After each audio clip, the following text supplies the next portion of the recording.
I'd always looked young for my age, which had sometimes worked to my advantage. Now that I was going to teach college students, I saw a definite drawback to my having the appearance of a high school sophomore. I wasn't that brave, and if I was going to command respect, I simply needed to look older than my students. Inside, 23 expectant sets of eyes gave me the once over and then the twice over, and I hobbled over to the desk at the front of the room and gratefully put down my heavy bag. I smiled weakly at the students and mumbled, "Good morning." Are you guys ready for orientation tonight? I always get a little nervous, but I know after last year I'll be good. What happened last year? You guys know Miss Hathaway, right? She's the older, more strict teacher, right? Yep, that's her. I know her. What happened? Well, last year I was so nervous for open house that I skipped out on going to dinner with the other teachers and I just sat in the teacher's lounge. So what happened with Miss Hathaway? Well, she walked in and told me to follow her down to her classroom. And then what happened?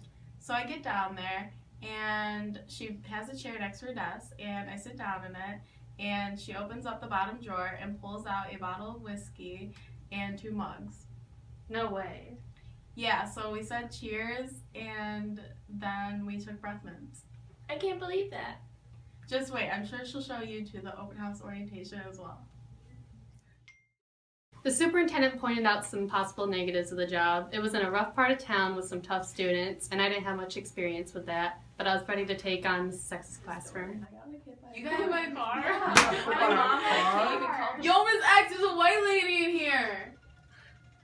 This is the laziest bunch of kids I've ever worked with. They don't know nothing and they don't care. I don't know why I try anymore. On my first official day, I got a weird question. Yo. Yes. You gonna whoop us? No, I don't believe in that. My mom will whoop me if I get in trouble at Are school. we in the Then you better not get in trouble at school. Ooh, you gonna be a teacher? My job, my classroom, my students. I was whooped.